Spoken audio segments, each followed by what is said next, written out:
Hi,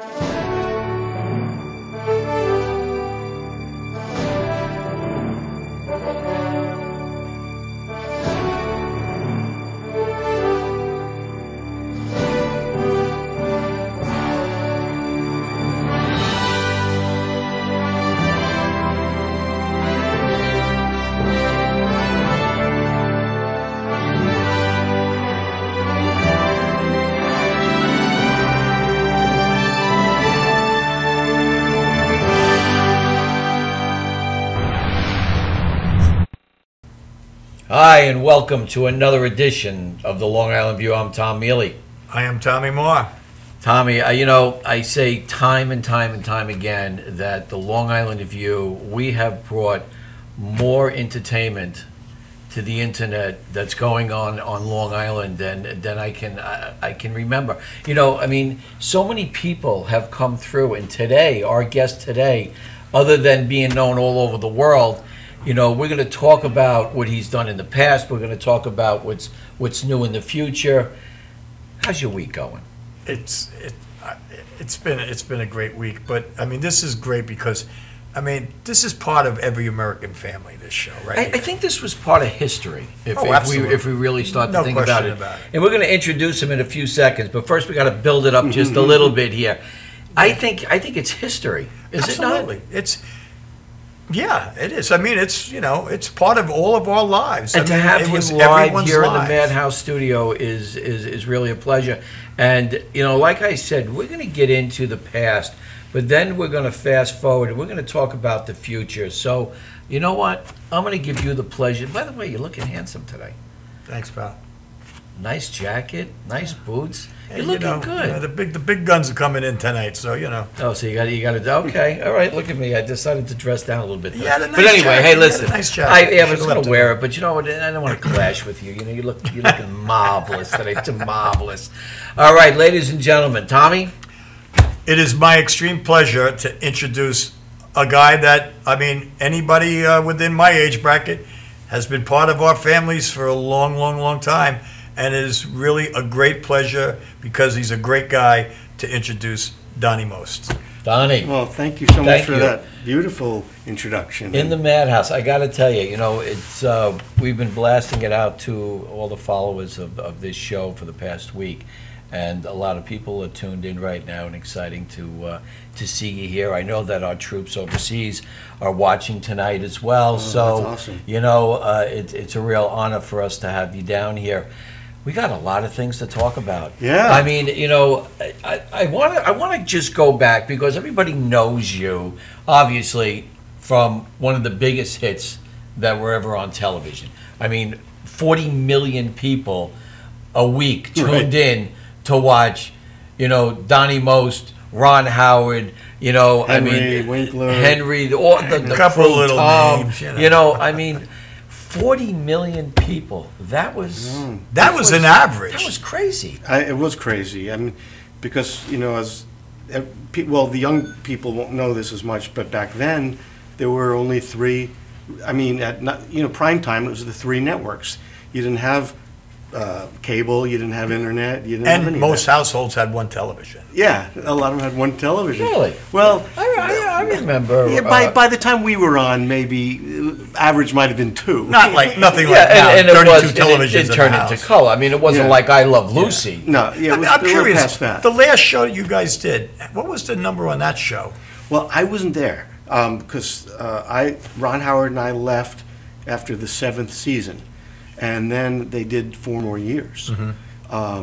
So I wasn't there for that very last show. So I don't know. They must have gotten pretty big numbers, but I remember there were some shows when we were number one for a while, and there might have been 50 million people. Yeah. And you think about that, it was like maybe 1 out of every 4 people in the country were watching. That's why I said this is a family member. He's a family member. Now,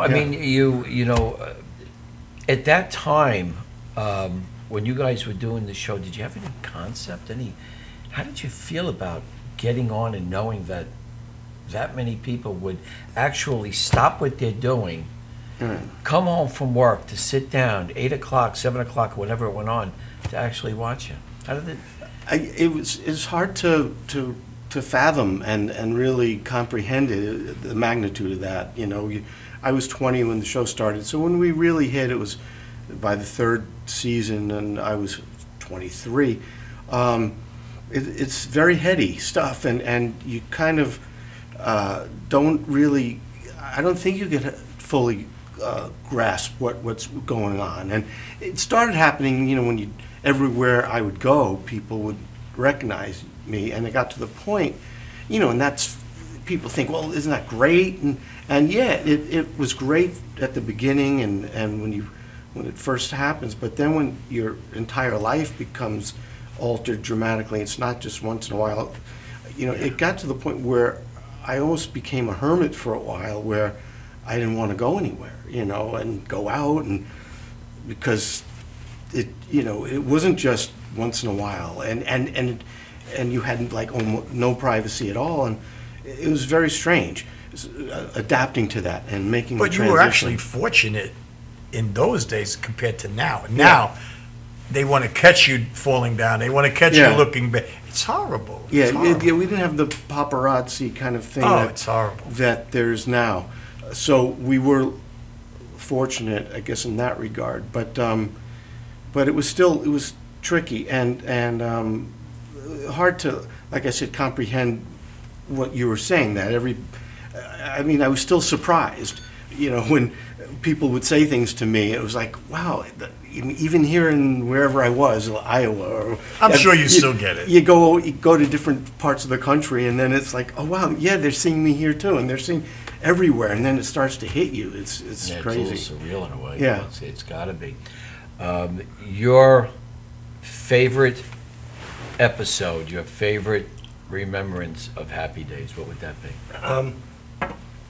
Well, two different questions. Favorite episode and favorite remembrance. Episode, probably the one, it was the first show that my character was a real integral part of the story, where up in the first two seasons, my part grew from, it was real supporting at the beginning, peripheral, and then it grew during the first two seasons, but it wasn't until it was the first episode of the third season, it was the first one aired of the third season, I think, where they wrote a show that my character was, integral and a main aspect of the story. And it was the one where Fonzie found his motorcycle totally destroyed, and he was out to get the one who did it, and turns out that I had accidentally run over it, and then I freaked out, and then I remember that one, and I like backed up, and I didn't know what to do, and I just demolished it.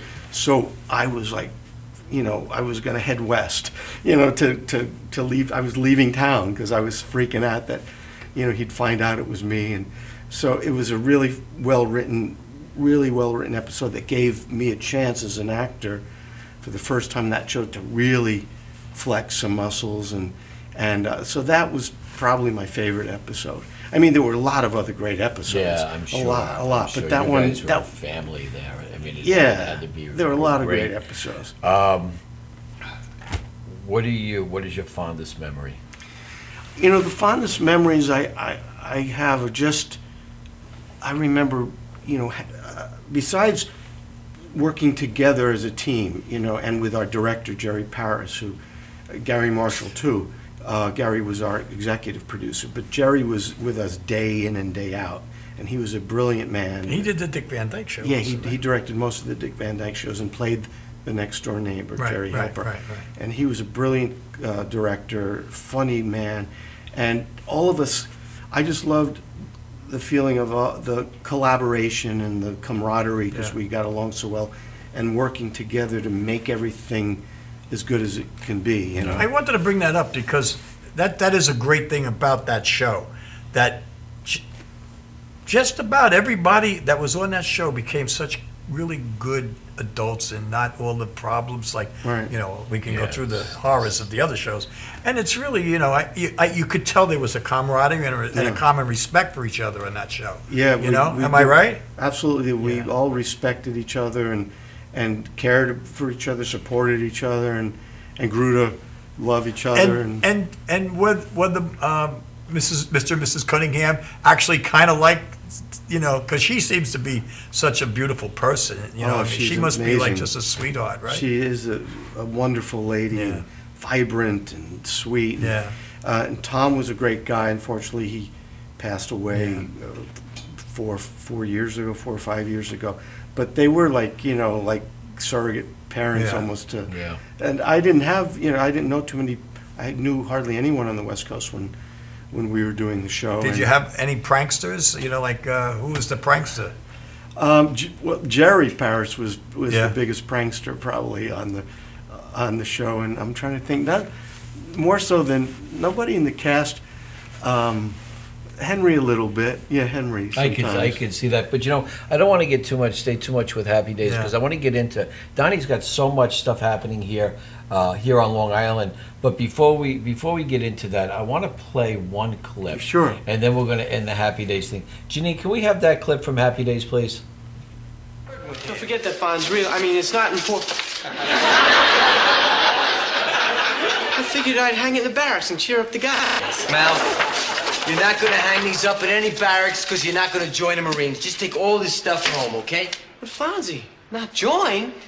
I'm all packed. You told me it was the right thing to do. Look, I know what I told you to do, but when I told you to do that, I was... Ralph, I was not exactly right. What do you mean, not right? I mean, not right. I don't get you. You mean you were wrong? Yeah, that's right, Malf. I was what you just said I was just then, yeah. Wrong? The Fon's wrong? Malf, look. There is a first time for everything, huh? I don't understand, Fonz. How could you be wrong about a thing like that? Look, I don't understand it myself, Ralph. I don't understand it myself. I was under a lot of pressure. I was under a lot of cars, too. 2 of them were Etzels. Maybe the pressure was getting to me. I don't know. No, Fonzie. You might have been under a lot of cars, but you weren't wrong. You were right. Everything you said about me was true. I'm useless around here. I gotta join. Everybody hates me. I'll see you. Mouth! I didn't tell you why I was, Wrong? I didn't tell you why you shouldn't join the Marines. Why shouldn't I go, Fonzie? I mean, tell me. Because if you join the Marines, I'm gonna miss you.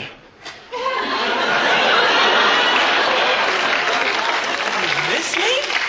But Fonz, you're always telling me to get lost and to sit on it. You even told me I was useless.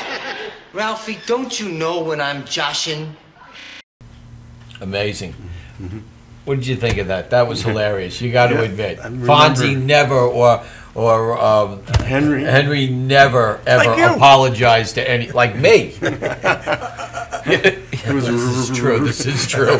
But he never apologized to anybody. Yeah, that was great. It was a fun episode. That was another one of my favorites that revolved around my character. I remember that one. You're here on Long Island. Yes. We've got some big stuff coming. Yeah, I'm And- excited. Folks, I got to tell you something. We've had 3 different venues where Donnie's going to be playing. They were here on Long Island. They're a trip into a beautiful dinner club in New Jersey. First place you're going to be is the Iridium, The which Iridium. is in 2 days. Yes, my gosh. 2 it days is in from 2 now. days. 2 days from Tuesday now. night, yeah, I'm really excited. I've heard it's a great venue. It's you'll love it. Yeah. You'll love it. You're up close and personal with the audience. The audience loves it.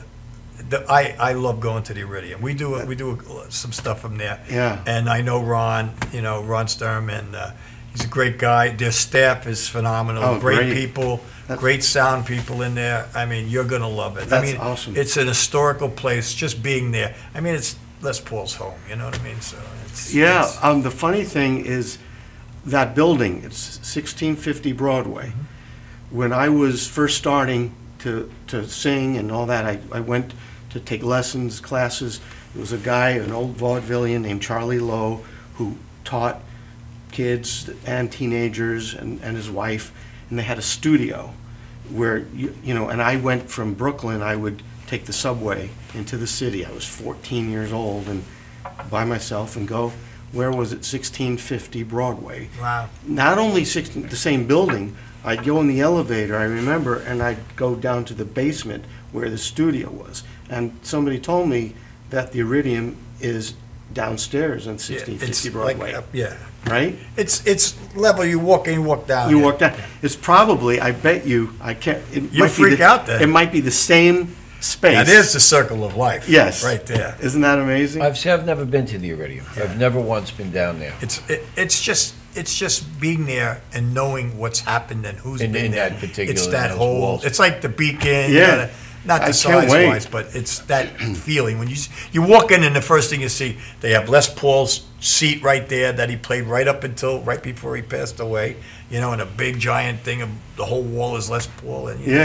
You I think saw of all the pictures. guys who just would walk in off the street, Keith, everybody went there. Jimmy Page, everybody would walk in there. And now Donnie Most. And now And now Donnie, me. well, that's, And you now know, Donnie. Yeah, because I'm What doing. took you from acting? I mean, you're a strong actor.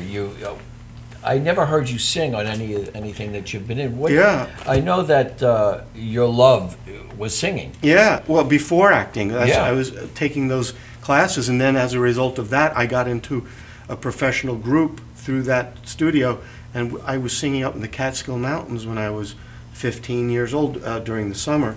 what place? What, I'm just curious. All the hotels up there, Browns and Grossingers, Grossingers. Browns, Tamarack, Yeah, the Red Nevele. Apple Rest wasn't that? I don't remember that one. In The Nevele. The Nevele, all of those, the Pines Right, Hotel. right. So, we played all those, so I was singing before I was acting. And I loved the big band sound and the jazz standards and Sinatra, and Bobby Darin was my favorite back then, and still, I loved Bobby. I saw him at the Copacabana when I was 18, and he was amazing. He could He was. do anything. And so that's what I wanted. About a year ago, I decided to start doing what I've always wanted to do, and create an act with the music that I love, and the jazz, the swing, and all that, and with the arrangements that I loved, and great musicians, and one thing led to another, and I've been doing clubs in L.A., Chicago, Well, San I saw Diego. you 4 years ago with out east when we were over at the amphitheater. Right. You were singing then. I did a little bit then. A little bit, yeah. Because that was, I was more the sort of the host. It was a doo-wop show Right. mainly. But I did a little bit. I did some doo-wop, and I was able to work in one of Bobby's songs that I still do, which I won't say the name, but everyone probably will know, because it's more in the swing field. Right. But now, that's how I met Willie. Willie, fabulous, That's how I met unbelievable Will- sax player. Because Willie, who was the one who brought me in to do that Right. show, Willie Scapatone, I thought of Willie to be my musical director when I said I'm going to start doing this kind of music, which is what I really loved. So Willie and I have been working together, and so I got the Iridium on Tuesday, and then 5 days later on the 12th, we're in the Jersey Shore in Asbury Park and McClune Supper Club on July 12th. And then we're back here on Long Island on the 25th of July in Port Jefferson at Theater 3. Let's talk about Port Jefferson, because that's going to be the great show. I mean, they're Yeah. all going to be great show, folks, but this one, I just want to let you know that Down the road, right? Madhouse TV will be streaming this live all over the world. We'll be sending out the links that you'll be able to get onto, and our soldiers. I know you guys watch us every single week. God bless you. Tune in. You're going to be able to see a great show. Tell us a little about the show. What is it going to entail at Theater 3? Well, it's going to be similar to what I'm doing at the Iridium, although we'll have a few more musicians. It'll be even bigger, and it's all the great, Sinatra and Dean Martin and Darren kind of stuff. But then there's some more obscure, and Count Basie, Joe Williams kind of music, and Nat King Cole, and some that aren't as well known that I've discovered that are just great swinging stuff, and almost like jump blues and jive. I love that music. You know, I gotta have tell you. being a singer, I have a question for you. In your collaboration and designing your set list, are you Yeah. collaborating with Willie?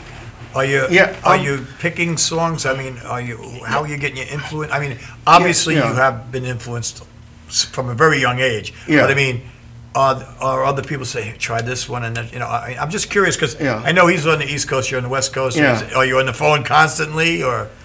I get very heady about that because I do consult with Willie when I'm sort of on the fence on stuff. But I have because I know this music Right. even more than Willie plays it brilliantly. Right. But in terms of what I know it more, and I mean the library of stuff. Right.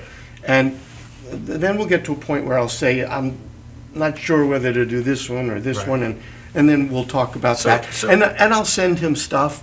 You know, I'll say, listen to this one. What do you think? And you know, I definitely seek out his So opinion. that But basically you're designing your own set list. yeah, I really am so Which into. is good. I'm very into also not what song to do, In the order. the order. Right, I'm absolutely. really Makes into a that. big difference. You Yeah. know, I'm not a singer by no. I mean, you want me to hear me sing? You don't want to hear me sing, but you know, I heard don't you I sing don't before, understand. actually. I don't. It was Happy Birthday. I know, it was But good. everybody can sing Happy Birthday. That was nice. But I don't understand it. What is so important about The order? doing Oh, the order it's- of a set Oh list? my Well, God! first of I don't know. Go ahead. I mean, for me, Yeah. it's vocally. You know, I'm probably a much different singer than he is, so I have to do certain songs at certain points of the night, and else I'm out. You know, what I mean, like, if I do like Zeppelin stuff at the end, it's, you know, I'm not going to. So you're saying you're going to do the strong, And- you do and the it's strongest more- stuff first, it's and you more do the the, strongest stuff uh, later on. the Is that what I'm movement, the talking about? movement of the audience and keeping the, you know, building it, right? And you know, Yeah, and- you can't bring them up and then just drop them down. Yeah, I mean, there's different ways to take the journey, Yeah. to take them on a journey, and I think that's a very subjective, individual thing for the artist. Mm-hmm. For me, it's like I was always into this, even from the time when they first came out with cassettes, and you could make your own, record your Right. own like playlist. Back in this, you know, this is in the what? That used to be a late dating thing, 60s, right? The early- girls used to give you. Yeah, I guess, but I was into like putting songs in a certain order. Right. And it was like, oh, this sounds great after this. Oh, this doesn't sound, and almost like a DJ or something. Very true. It's very And, true. and I was into that then. Now I was doing it for performance, even more so. I'm like, and it's usually just a visceral feeling. And then knowing, okay, now it's time for the ballad, you know, and Right. now come back with this. And then to some degree also vocally what, you know, I don't want to kill myself by doing 5 songs in a row Right. that might just really That's what I'm talking eat me up. See, I But learn now- something now- new every day. Your finale song has to be either your favorite song to sing, Right. or the song that you feel you sing the best, or the song that you feel will lead the people in the right. Yeah, hopefully all 3. Yeah, right. Yeah. But I mean, the finale song is always the, you know, that's got to Yeah. be. But that one's an easy one for me. And if people come see the show, they'll understand why, because Right. I also like to talk That's good. about things in between. It's not just one song after. Yeah. You know, I tell some stories, Happy Days related, but also about the music and why the context for it and the influences that brought me to it and a little history behind it. And how was your family with? I mean, you know, they're all for it all the way, Oh yeah. because that's important also. Sure. I mean, my wife's been incredibly supportive, and my kids, you know, they've seen the show a few times, and then a lot of, you know, my cousins and Because I mean, now you're traveling, you know, Yeah. a lot more. And, Well, now you're Yeah. originally from Brooklyn. yeah. Now you have family here, obviously in Brooklyn. You're staying with family while you're out here. on I'm the not East staying with Coast. family right now. I'm actually staying at a friend's house, but I'll have some of you know, a lot of my cousins have already, and uncle and aunt have seen the show, but some are going to be coming again, and then some ones that hadn't gotten a chance to see it, because I was at 54 Below back in December. Wait a minute, most of them- is that that ice place in the city? The what place? It's an ice. Is that the ice? Yeah. 54 below. Where is 50. it? It's where Studio 54 used to be. It's below. That's where, Oh, okay. All right. So it's a different. and place. it's a really nice supper club.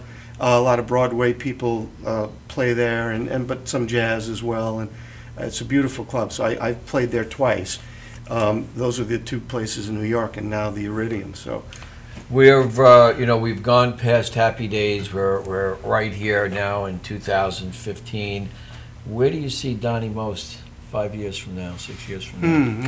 That's a great question. Well, I have several. I don't want to step away completely at all from the acting and directing. I've directed 3 independent films, and I have 4 projects right now that I'm actively trying to get set up to get made, so that I can direct those. And I just acted in an independent film, a psychological thriller called Follow, and it was a very different kind of role for me. And it really gave me, and I've done a few other indie films in the last few years, so I'm really having strong itch to do more in front of the camera again.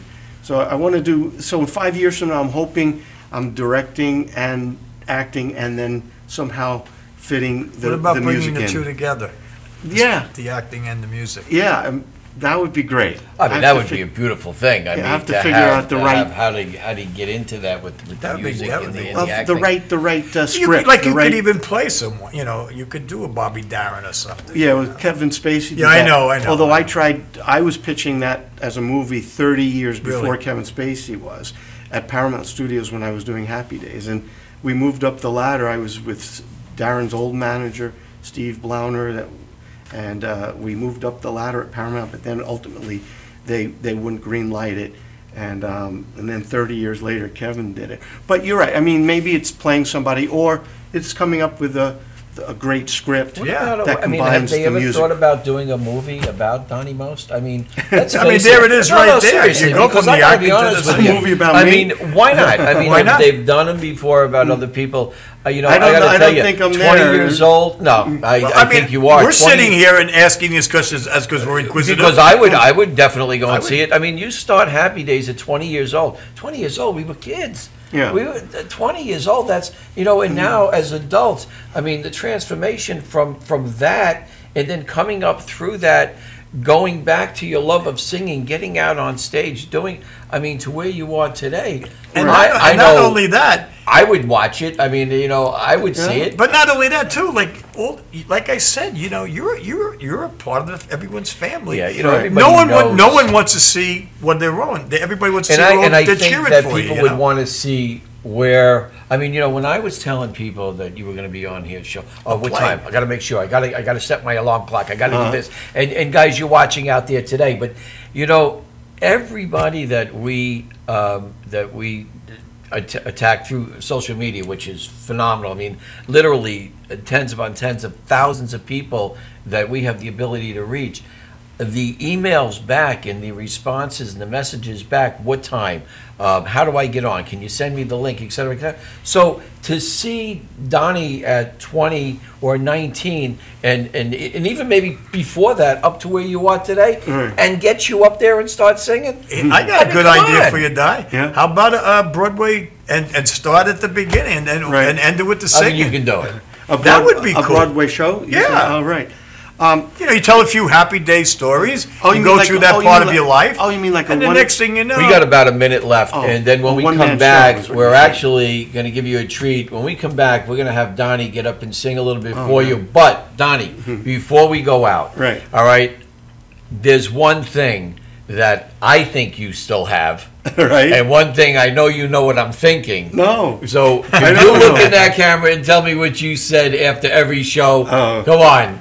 I still got it. There you go. We'll be back. Thank you so much for watching the Long Island View. Good night.